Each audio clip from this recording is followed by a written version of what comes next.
Hi ma'am, I am Sushma. Saw ಮತ್ತು watch ಇವೆರಡರಲ್ಲಿ ತುಂಬ ಕನ್ಫ್ಯೂಸ್ ಇದೆ ನನಗೆ. ಇದನ್ನು ಕ್ಲಿಯರಾಗಿ ಹೇಳ್ಕೊಡ್ತೀರಾ? All right. Hi Sushma. Actually saw ಮತ್ತೆ ವಾಚ್ಡ್ ಈ ಎರಡು ಶಬ್ದಗಳನ್ನ ತುಂಬಾ ಜನ ಒಂದೇ ಅರ್ಥದಲ್ಲಿ ಯೂಸ್ ಮಾಡ್ತಾ ಇರ್ತಾರೆ. ಆದ್ರೂ ಕೂಡ ಇದರ ಮಧ್ಯೆ ಒಂದು ಚಿಕ್ಕ ಡಿಫರೆನ್ಸ್ ಇದೆ. ಸಿ ಅನ್ನೋ ಪಾಸ್ಟ್ ಫಾರ್ಮ್ ಅಲ್ಲಿ ಸಾ ಅಂತ ಹೇಳ್ತೀವಿ. ವಾಚ್ ಅನ್ನೋ ಶಬ್ದದ ಪಾಸ್ಟ್ ಫಾರ್ಮ್ ವಾಚ್ಡ್ ಆಗುತ್ತೆ.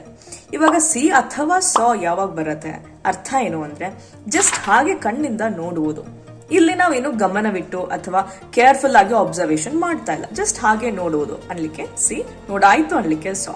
For example, I saw my friend at a coffee shop. ಇಲ್ಲಿ ಸಾ ಅನ್ನೋದು ಕರೆಕ್ಟ್ ಆಗುತ್ತೆ. ಅಂಡ್ ವಾಚ್ಡ್ ಅಂದ್ರೆ ಕೇರ್ಫುಲ್ ಆಗಿ ಗಮನವಿಟ್ಟು ಅಬ್ಸರ್ವ್ ಮಾಡುವುದು. For example, I watched a sunset or I watched a movie. ಇಲ್ಲಿ ನೀವು ತುಂಬಾ ಕೇರ್ಫುಲ್ ಆಗಿ ಗಮನವಿಟ್ಟು ಫೋಕಸ್ ಮಾಡಿ ಅಬ್ಸರ್ವ್ ಮಾಡ್ತಾ ಇರ್ತೀರಿ. ಸೊ ಈ ಕೇಸಲ್ಲಿ ವಾಚ್ಡ್ ಅಂತ ಹೇಳೋದು. ಸೊ ಇದು ನಿಮ್ಗೆ ಅರ್ಥ ಆಗಿದೆ ಅಂತ ನಾನು ಅನ್ಕೊಂಡಿದ್ದೀನಿ. ಮತ್ತೆ ಡಿಫಿಕಲ್ಟೀಸ್ ಇದ್ರೆ ಕಾಮೆಂಟ್ ಬಾಕ್ಸ್ ಅಲ್ಲಿ ತಿಳಿಸಿ.